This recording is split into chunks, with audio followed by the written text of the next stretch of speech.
Sur Ford.fr. Le Grand Matin Sud Radio. L'enquête de la matinée. 9h07, c'est l'heure de notre enquête avec vous, Véronique Jacquier. Cette question, peut-on tout dire dans une campagne électorale ? Eh bien, du côté des auditeurs, sur le compte Twitter de Sud Radio, peut-on tout dire dans une campagne électorale ? C'est oui à 57%. Rappelons qu'on met le sujet sur la table, car il y a 2 listes nationalistes et une liste musulmane, dont les propos dans les clips de campagne sont financés avec l'argent du contribuable, dont les propos peuvent heurter certains, notamment dans les listes nationalistes. On parle de grands remplacements, on parle de remigration, et ça en fait sauter certains au plafond parce qu'ils s'interrogent, est-ce qu'avec l'argent public on peut financer des clips de campagne de gens dont on peut juger que les propos sont sacrément politiquement incorrects. Alors il y a avec nous évidemment pour débattre l'un de ces hommes qui tient des propos dans les clips de campagne, c'est Vincent Vauquelin qui est à la tête de la liste Reconquête. Bonjour, bienvenue sur Sud Radio. Bonjour, merci de m'avoir invité. Il y a Yann Le Bihan qui est candidat sur la liste Alliance Jaune, donc Bonjour. Une autre petite liste pour les européennes, et donc Yann Le Bihan, un gilet jaune. Il y a Bruno Cotrez, chercheur au CEVIPOF, le centre de recherche politique de Sciences Po. Bonjour. Bonjour, et puis j'aurais dû commencer par Michel Léridon, bien sûr, membre du Conseil supérieur de l'audiovisuel. Bienvenue sur Sud Radio. Bonjour. Alors, tout d'abord, je vous livre 2 commentaires d'auditeurs, puisqu'on en est à oui à 57%, mais avec quand même des avis très tranchés. Par exemple, Michel nous dit sur le compte Twitter de Sud Radio, bien sûr que l'on peut tout dire durant une campagne. Vous pensez que les candidats se sont privés pour nous mentir durant les campagnes précédentes. Et puis, Stop nous dit, on ne doit pas tout dire, on ne peut pas tout dire, c'est ouvrir une boîte de Pandore qui finit toujours par laisser sortir tous les diables. Rappelons quand même que, en principe, on peut tout dire tant que ça ne tombe pas sous le coup de la loi. Oui. Et on part directement au 0826 300 300 avec Alain qui nous appelle d'Agde. Bonjour Alain. Oui, bonjour. Bonjour, Écoutez, Alain. moi je suis là, bonjour à vous. Je voulais dire que pour moi, on peut tout dire dans une campagne électorale. Comme ça, on voit sans hypocrisie exactement les états, l'état d'esprit des candidats.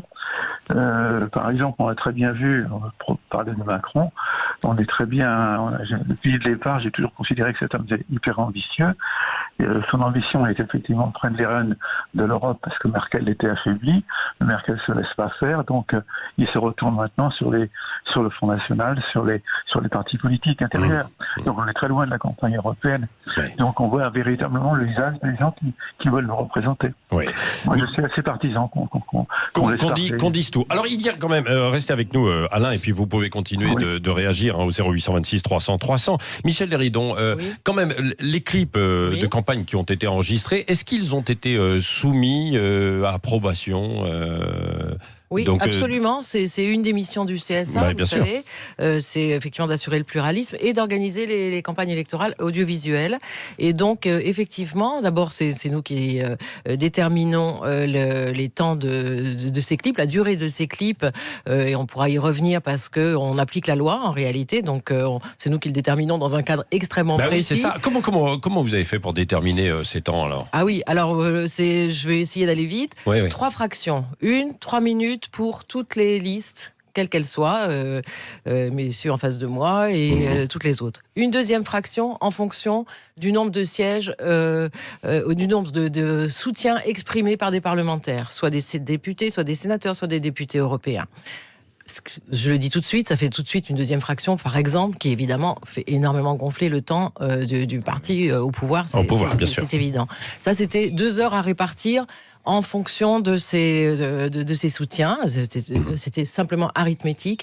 Et la 3e fraction, une petite marge de manœuvre, mais quand même assez étroite, puisque c'était 1h30 à répartir entre toutes les listes. Il fallait servir toutes les listes et en rééquilibrant en fonction de la représentativité. Donc, ce qu'on a fait, c'est qu'on a regardé les résultats des élections précédentes, présidentielles, européennes, parlementaires, puisqu'on sait bien que l'Assemblée nationale, le nombre de sièges n'est pas proportionnel au nombre de voix. Donc là, cette fois-ci, on s'est intéressé aux voix. Ouais. Là, évidemment, du coup, c'est une 3e fraction qui a plus profité, justement, aux partis qui ont un poids politique certain, puisqu'ils ont eu des bons résultats à ces élections, même s'ils n'ont pas les sièges. Ouais. Et puis, effectivement, pour les petites listes, c'était effectivement le reliquat, en quelque sorte, à se partager. À se partager. Est-ce que, alors, les petites listes, puisque vous êtes 2 représentants de ces petites listes, Vincent Vauquelin et Yann Le Bihan, est-ce que vous êtes satisfait déjà de cette répartition et du temps de parole qui vous est accordé, quoi ? Oui, c'est un minimum, c'est une première fois déjà pour beaucoup de listes qui se présente, donc d'avoir accès aux médias, c'est déjà une bonne chose. Après, effectivement, le parti au pouvoir en profite largement compte tenu de la répartition, mais c'est déjà pas mal, oui. Oui. Même chose de votre côté. Non, parce qu'on dit liberté, égalité, donc égalité, c'est tout le monde pareil. Alors c'est vrai que c'est assez important ce terme d'égalité, parce que l'égalité, elle fonctionne dans le cadre de certains scrutins. Michel Héridon, Bruno Cotresse. Hein. Oui, le législateur est revenu il y a quelques années sur cette importante question et effectivement a décalé un peu le regard progressivement de l'égalité vers ce qu'on appelle l'équité. Et effectivement, c'est le mélange entre les trois éléments qui viennent d'être rappelés, qui vont attribuer du temps de parole, et notamment le dernier, qui est celui de la notoriété, on va dire les intentions de vote, par exemple, qui sont attribuées à chacune des listes. Il faut bien qu'à un moment donné, il y a des principes qui vont réguler le temps de parole global. Et ceux qui prônent l'égalité, c'est vrai que sur le fond, ils ont des arguments, mais en face, on pourrait leur dire, d'abord faites vos preuves devant les électeurs, devant les citoyens, et que ça, c'est le meilleur principe pour assurer l'égalité. Donc toutes les deux thèses sont en présence et se sont affrontées déjà de nombreuses fois devant le législateur. Oui, ça c'est vrai. Ce qui est assez marrant, c'est qu'en fait, le temps de parole, il est attribué avant que les gens connaissent la liste. C'est-à-dire que les gens ne nous connaissaient pas, mais on avait, sur notre notoriété, on avait attribué déjà du temps de parole. Mais il y avait déjà des critères, comme le disait Michel Héridon. Il y a des critères qui ne nous connaissaient pas. Oui, mais on peut comprendre, puisqu'il s'agit d'argent public pour les clips de campagne, que le quota soit fait en fonction de la représentativité. Oui, ça a coûté 12 millions d'euros pour M. Macron qui a fait sa campagne, ça a choqué personne. D'accord, mais il a plus d'électeurs que votre liste. Oui, non, mais moi je suis resté... Un jour, vous aurez autant d'électeurs, autant d'argent. Oui, enfin, je pense pas, le système est tellement bloqué pour qu'il reste au pouvoir. On profite largement d'un soutien médiatique. On a vu pendant le grand débat, en fait, il a fait toute sa pré-campagne finalement aux frais du contribuable. Alors ça, c'était autre chose. Relayé sur BFM TV. Oui, mais non, parce qu'en fait, ça participait directement de sa campagne électorale. Donc là, pour le coup, c'est même plus de l'équité.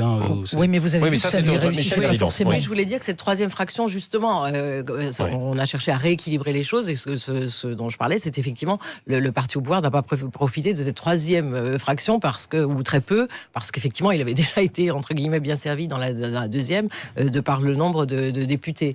Donc, effectivement, ce qu'on a essayé de faire, c'est de rééquilibrer, et ce ne sont pas du tout les partis au pouvoir qui en ont bénéficié, vous savez très bien. Et puis, sur l'égalité, une petite précision, ça existe parfois pour certaines campagnes, mais c'est dans le cadre de la présidentielle et dans la dernière ligne droite, quoi, voilà, et pas l'ensemble des scrutins, quoi. Tout à fait. Oui, parce que là, il n'y avait pas de...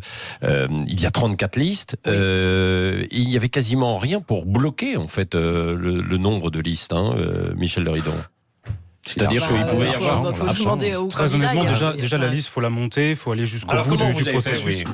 C'est pas compliqué, il faut trouver des candidats, ensuite il faut recueillir un dossier pour chaque candidat, déposer ce dossier au ministère de l'Intérieur, désigner un mandataire financier, enfin il y a tout un processus, c'est assez long. Donc c'est un peu un parcours du combattant. Je pense que déjà ça limite nécessairement le nombre de listes. Alors c'est vrai qu'aujourd'hui il y a beaucoup de listes, parce qu'il y a une crise de représentation politique, on va en parler. Mais est-ce qu'il n'y a pas beaucoup de listes, tout simplement parce que c'est la seule élection, l'élection européenne, où il n'y a pas non plus un filtre démentiel, c'est-à-dire on ne vous demande pas le parrainage d'élus pour porter vos idées, pour les véhiculer, justement avec de l'argent public, c'est-à-dire à travers les clips de campagne. C'est le paradoxe, c'est qu'en même temps c'est un système un peu censitaire, parce que si on n'a pas 1 million d'euros pour faire imprimer des bulletins de vote, il n'y a pas de bulletins de vote.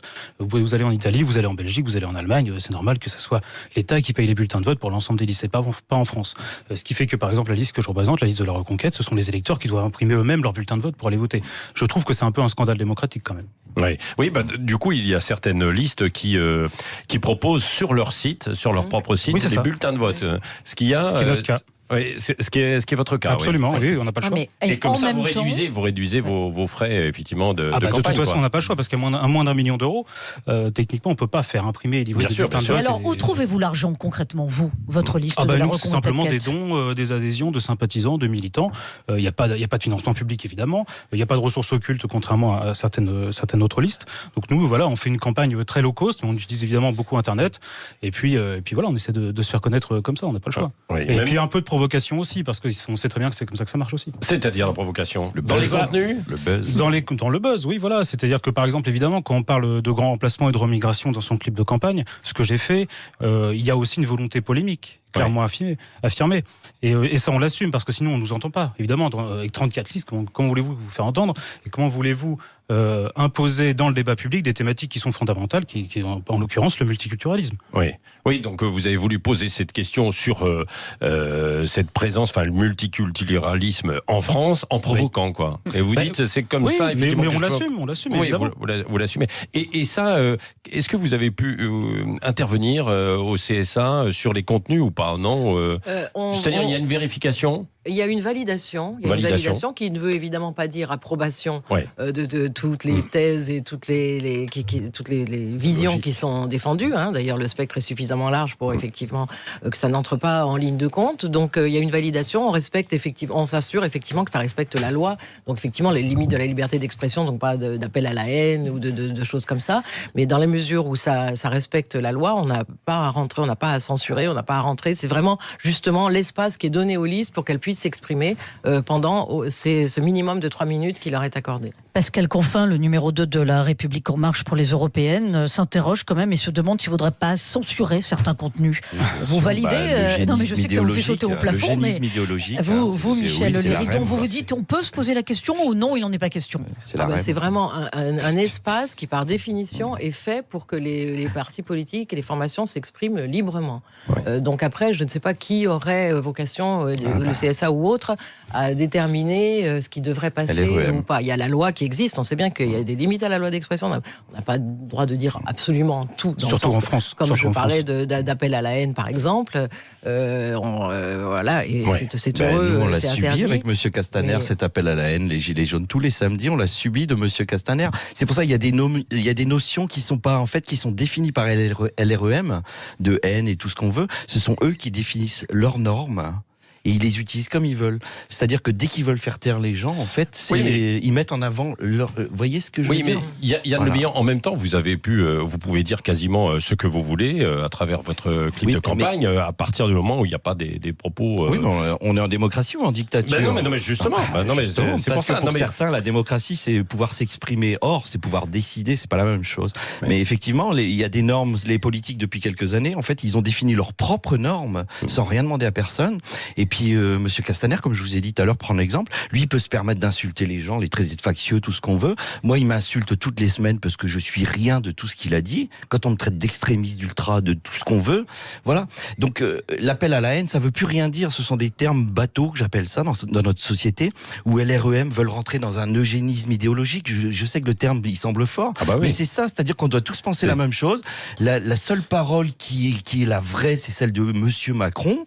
Et puis voilà, donc je veux dire, il y a pas Monsieur Macron, il y a d'autres listes aussi, évidemment, donc qui sont présentes. Donc il y a un moment, je me demande quels sont les critères sont les critères pour définir ce qu'on peut dire ou ce qu'on peut pas dire en France? C'est ça le truc. Le premier point.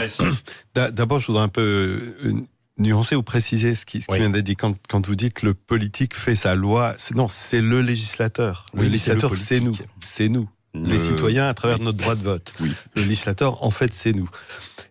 Donc le politique ne fait pas la loi comme ça en dehors de tout processus et de cadre démocratique. C'est nous, le législateur. Mais cette passionnante question sur est-ce qu'on peut tout dire, je trouve qu'elle a plusieurs entrées. Vous avez une entrée qui est effectivement politique, philosophique, pratiquement, la vieille question de la liberté d'expression. La liberté de chacun s'arrête où celle des autres commence. On retrouve ce fameux paradoxe. Il y a la question institutionnelle, qui est quel cadre a été posé à un moment donné par le législateur pour justement poser des bornes et faire en sorte qu'une société démocratique vive en paix. La liberté d'expression. En même temps, vous êtes au micro de Sud Radio, donc vous pouvez prendre la parole. Effectivement, il y a des cadres juridiques pour vous garantir contre vous-même, vous protéger de nous protéger de nous-mêmes, de notre liberté d'expression. Et puis une question démocratique, c'est en fait l'idée qu'il ne peut pas y avoir aussi dans l'espace public au moment des élections des informations qui viendraient entacher le résultat de l'élection dans sa sincérité. C'est-à-dire c'est toute la question des fake news, toute la question de... Il faut en même temps que le citoyen fasse son opinion dans un espace où il ne dira pas 1 an ou 2 ans après, je me suis fait manipuler. Donc c'est compliqué. Ça, c'est beaucoup plus complexe. C'est compliqué, mais oui, c'est beaucoup plus complexe. Parce que, évidemment, les arguments sur des campagnes électorales sont souvent des promesses, et puis après, elles sont tenues ou pas, bien sûr. Oui, c'est très complexe, parce qu'on a Donald Trump, par exemple, qui a fait campagne en 2016 en étant politiquement incorrect du matin au soir, et pourtant, il y a eu cette idée quand même de la manipulation permanente à travers des fake news et des réseaux sociaux et même de l'équipe de campagne de Trump, avec les profils Facebook des électeurs. Donc de toute façon, quand on parle cash, ça n'enlève pas l'impact éventuel de fake news.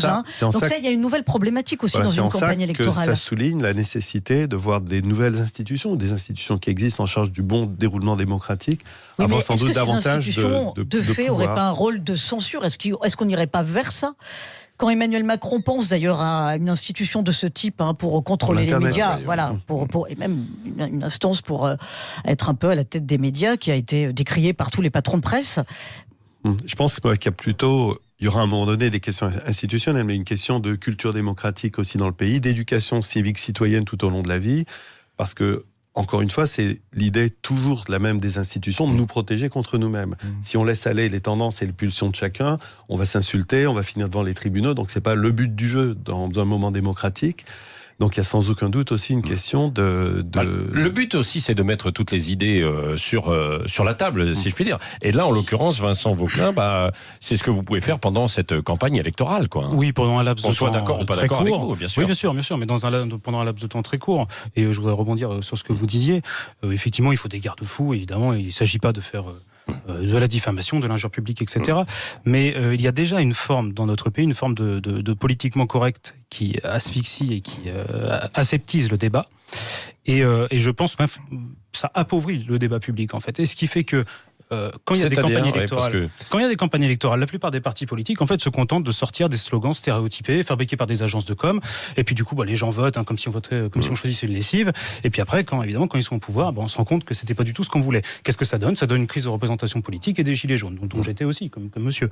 Et donc évidemment, si on accepte le politiquement correct, la pensée unique, la bien-pensance permanente, au nom de se préserver, de se protéger contre nous-mêmes, on tue le débat. Et donc, pour répondre à la question de l'émission, oui, on peut tout dire.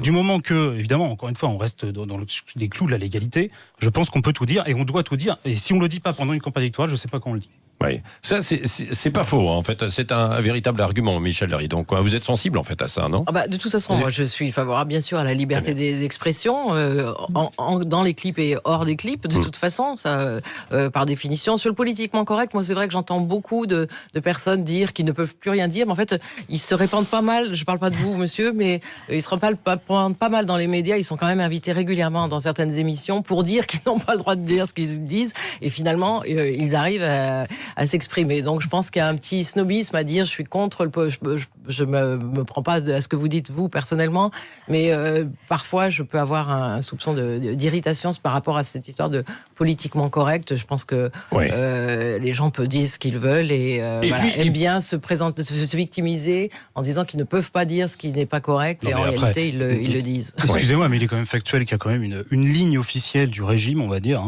de l'ensemble des partis politiques, la plupart des grands partis, on va dire, et entre eux il y a des différences de degrés, mais il n'y a pas de différence de nature. Ils sont tous d'accord sur l'essentiel, c'est-à-dire le mondialisme, l'immigration, ils sont pas tous d'accord, etc. Quand vous allez grosso modo, ils sont tous d'accord. De Yann Brossa, Jean-Luc Mélenchon, enfin Manon Aubry, là en fait aujourd'hui. Non mais c'est vrai, Manon Aubry jusqu'à Emmanuel Macron ou François-Xavier Bellamy, ils sont pas tout à fait les mêmes lignes. Il y a des différences de degrés, c'est ce que j'ai dit, mais il n'y a pas de différence de degrés. On leur propose un poste de ministre, ils y vont. Ils sont tous Macron compatibles. De toute façon, ça fait. Alors ça c'est autre chose. Je pense pas quand même. Un poste de ministre, et vous savez, il s'adapte. Il s'adapte très facilement.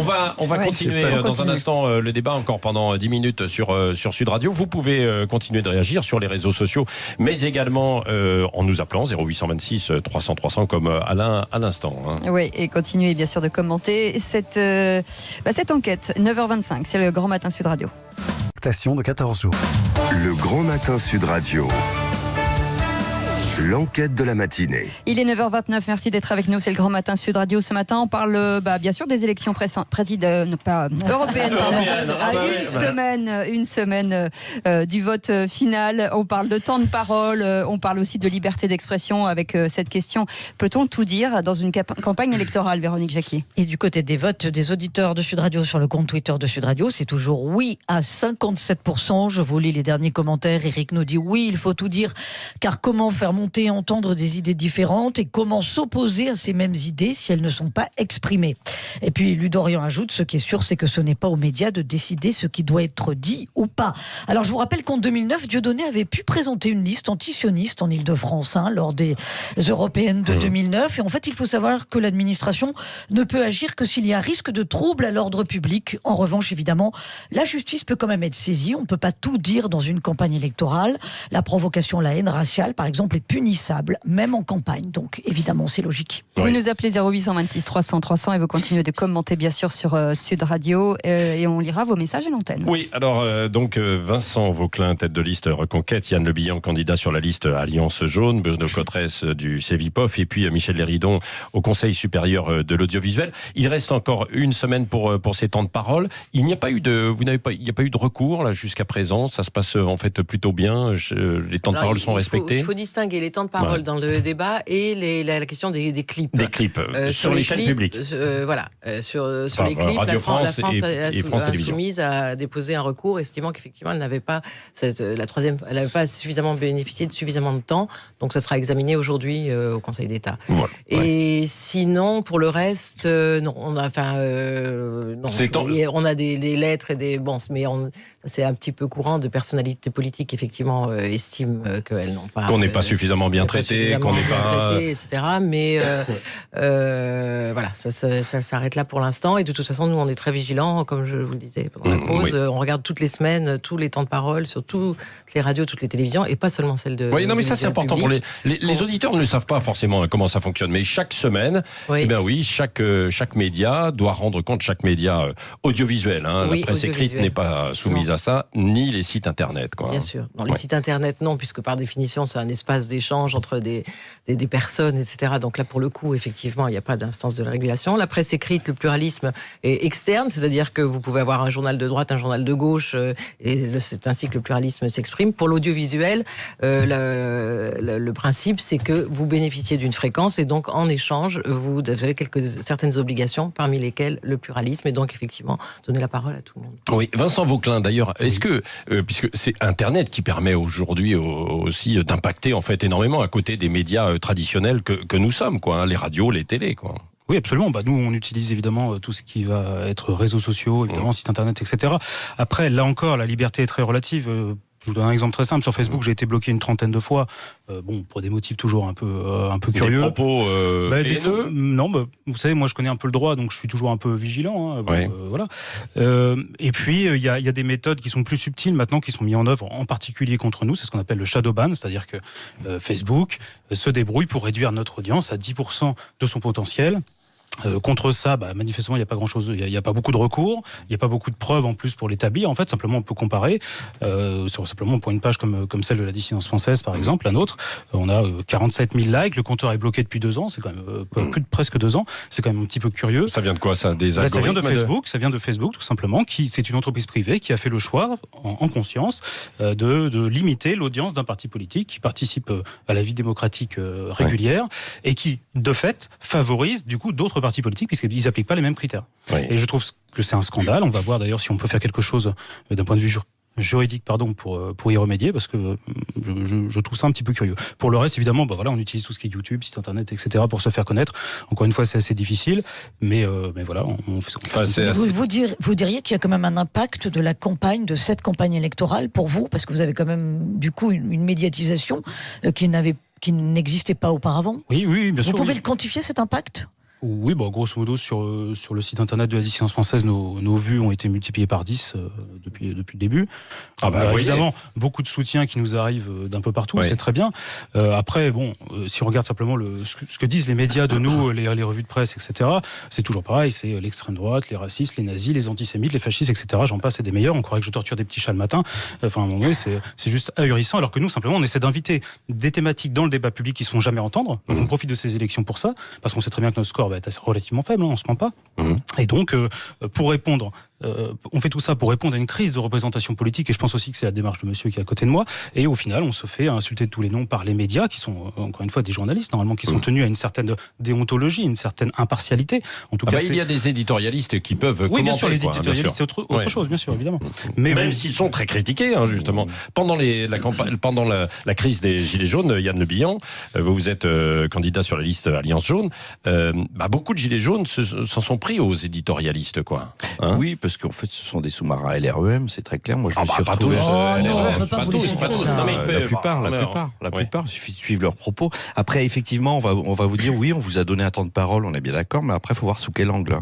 C'est-à-dire que vous allez avoir un député LREM, il va être bien traité, tout ça, qui va avoir son temps de parole. Nous, on va arriver en face, et puis on va nous cartonner, puis on va vous dire, vous avez eu votre temps de parole. C'est sûr, oui, on s'en est pris plein pendant 10 minutes. Effectivement, on a eu notre temps de parole. Et puis voilà, après, je pense que les gens sont suffisamment grands pour analyser qu'est-ce qui est dit, qu'est-ce qui est fait, comment c'est dit, comment c'est fait, comment c'est traité. Et puis voilà, après, quand je dis qu'effectivement, il y a des éditorialistes qui sont des sous-marins LREM, moi, je ne vais pas vous donner des noms, mais je me suis déjà retrouvé sur des plateaux télé avec des gens, c'est très clairement, c'est des LREM, et puis voilà, il n'y a pas à se cacher. Après, c'est une façon de contourner du temps de parole, et puis voilà, mais la technique... ça contourne pas du temps de parole, puisque à un moment donné, on vous donne justement la parole, donc vous pouvez vous exprimer. On se retrouve à dépenser notre temps de parole, à répondre à des attaques, et on développe pas notre point de vue, on développe pas les raisons. Parce que vous vous rendez pas compte, mais encore une fois, je suis gilet jaune depuis le début, j'ai vu ce qui s'était passé sur les ronds-points, etc. Je pense que ici, vous vous rendez vraiment pas compte de la défiance qu'il y a contre les médias. Parce que sur Sud Radio, ça va. On était sur les ronds-points. Oui, bien sûr, j'en doute pas. Mais alors, faut voir quand même la défiance qu'il y a contre les médias de la part de la population, et qui est parfaitement légitime, parce qu'ils estiment être désinformés. Ils estiment, à mon avis, à raison d'être désinformés sur un certain nombre de sujets. Et évidemment, dès qu'il y a une voix un petit peu dissidente qui se fait entendre, on se fait tout de suite attaquer par les journalistes, ça va pas s'arranger. Non, mais ça c'est vrai, Bruno Cotresse. Il y a eu cette défiance qui est grandissante d'ailleurs à l'encontre des médias traditionnels. On réalise au CEVIPOF toutes les années notre enquête sur la confiance des Français dans la politique, dans les politiques. Et c'est vrai qu'on voit la confiance dans les médias est autour de 20 à 25% à peu près. La confiance dans les partis politiques, elle est à 9%. Donc il y a une vraie crise démocratique dans ce pays. La crise des Gilets jaunes que nous avons vécue, les 6 derniers mois que nous venons de vivre en France, ont été le témoignage d'une immense crise de la confiance dans la représentation, une crise démocratique, sociale de très grande ampleur que nous avons vécue. Nous n'en sommes pas sortis. Il faudra remettre sur le métier ces questions très, très, très importantes. Il nous attend en France un grand chantier de reconstruction démocratique. Pour moi, on n'en est qu'au début. Un certain nombre d'autres démocraties connaissent les mêmes crises. De grandes nations, le Royaume-Uni, l'Australie, la Nouvelle-Zélande, se sont même engagés dans de véritables audits démocratiques sur plusieurs années pour tout poser sur la table. L'audit, il est venu de la crise un peu des Gilets jaunes, bien sûr. Yann Le Bihan, voilà, donc ça c'est clair. Vous avez pu vous faire entendre déjà. Est-ce qu'il n'y a pas de crise démocratique? Parce que justement, pendant des années, et depuis des années, on s'interdit de parler de certains sujets. Est-ce que la défiance envers les partis traditionnels, elle n'est pas là? Est-ce qu'on n'attend pas autre chose, surtout en temps de crise, que d'entendre de la part d'un leader politique il fait beau, allez voter? C'est-à-dire, voilà, les sujets qui suscitent de vraies angoisses chez les Français ne sont pas forcément traités et exprimés par les grands leaders. Je pense qu'on a vécu déjà en France d'autres grandes crises démocratiques dans des grands moments de crise de l'identité, de crise de la confiance, les grands moments de grandes perturbations politiques, économiques. Nous avons vécu de nombreuses crises en France, l'antiparlementarisme à un moment donné. Aujourd'hui, on est plutôt dans un moment où depuis le début, milieu des années 90, le monde a beaucoup bougé. Les citoyens trouvent qu'on leur a peu donné le mode d'emploi. Ils se sont sentis abandonnés sur le bord de la route par les hommes et femmes politiques. Et je pense que c'est beaucoup plus ça qui est ce monde qui est en train de bouger, dont les politiques ont fait la théorie en disant faut s'adapter, c'est la mondialisation, il n'y a pas de choix, etc. Et beaucoup de Français se sont sentis abandonnés par des hommes et femmes politiques qu'ils ont sentis comme peu empathiques, comme surtout tournés vers leurs propres intérêts. Les paroles que vous prononcez tout à l'heure en étaient un exemple éloquent. Donc il y a là véritablement quelque chose de très très important pour les années qui arrivent. On voit des signes. N'oublions pas qu'aux dernières élections législatives en France, les 3/4 des députés qui ont été élus n'avaient jamais occupé de fonction élective auparavant de niveau national. Oui. Donc on voit que les signes se multiplient, que quelque chose est en train de se passer dans notre vie politique. À l'issue des élections européennes, nous ferons les comptes. Vous verrez qu'une grande partie des députés européens élus n'étaient pas députés européens en place. Donc on voit qu'il y a à la fois des signes et puis en même temps des trucs qui commencent à bouger. Des éléments Yann Le Bihan, vous avez décidé d'aller aux élections européennes alors que beaucoup de vos collègues, entre guillemets, gilets jaunes, eux, ont rejeté, ont dit non, on ne se présente pas et on n'ira pas voter. Qu'est-ce que vous leur répondez ? Et moi, j'étais un des premiers à être contre une liste européenne pour les gilets jaunes. Ouais. Voilà, mais j'ai changé d'avis, je vais vous dire pourquoi, parce que je pense que pour faire perdurer le mouvement Gilets jaunes, il faut rentrer dans les institutions, il faut les infiltrer. En fait, quand vous voulez changer les meubles de votre maison, il faut que vous soyez présent à l'intérieur de votre maison. Donc le but, en fait, c'est de rentrer par la fenêtre pour les faire sortir tranquillement par la porte. Oui, c'est-à-dire d'aller discuter et ensuite d'avoir... on va rentrer pour les virer, on rentrera par la fenêtre s'il faut, c'est-à-dire légalement, et on va les virer par la porte. Tous ces politiques qui... si les électeurs vous suivent. On compte là-dessus, c'est-à-dire que là, on va... écoutez, ça sera un référendum, c'est-à-dire que s'ils veulent... entre guillemets, dégager Macron, ils votent la liste Alliance jaune. C'est uniquement Macron la cible, c'est pas les autres. Macron, ils votent le reste, les autres listes. Oui. Voilà, c'est tout. Oui.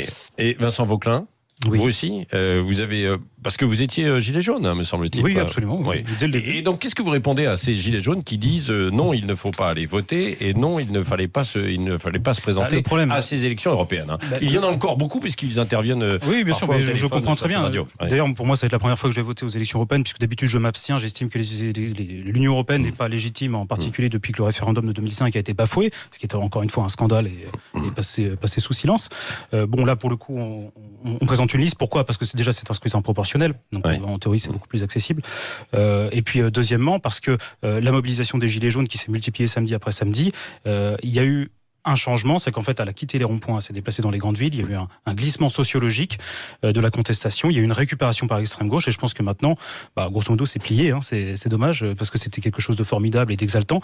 Mais malheureusement aujourd'hui, il faut proposer une issue politique à tout ça. C'est ce que vous dites. Je dis non. Il ne faut pas passer à autre chose. Il faut simplement trouver un autre moyen de se faire entendre, et donc il faut trouver une issue politique. C'est la raison pour laquelle on présente cette liste. Oui. Merci. Donc la campagne se termine, Michel Léridon, vendredi soir. Même jeudi soir, les clips s'arrêtent parce qu'il y a des territoires ultramarins qui votent plus tôt. Donc du coup, la campagne audiovisuelle s'achève dès jeudi soir. Alors ça, c'est pour les clips de façon officielle. En revanche, pour les interviews à la radio et à la télé, jusqu'à vendredi soir, effectivement, avec les temps de parole que l'on doit respecter. Voilà, tout le monde peut avoir la parole. On termine à combien, Véronique ? Eh bien, peut-on tout dire dans une campagne électorale ? C'est oui à 58%. Oui, mais ça a beaucoup changé en fait depuis 6h ce matin en fait, sur les votes. On était plutôt sur du 50-50. Bon, 58% maintenant de oui, bien sûr. Merci d'avoir été avec nous, en tout cas de nous avoir appelé tout de suite. C'est Valérie Expert. Bonjour à toutes et à tous. Valérie. Bien, écoutez, je vous retrouve tout à l'heure pour le 10h midi. Donc entre 10h et 11h, on recevra Jérôme Bonaldi. Vous vous souvenez Jérôme Bonaldi.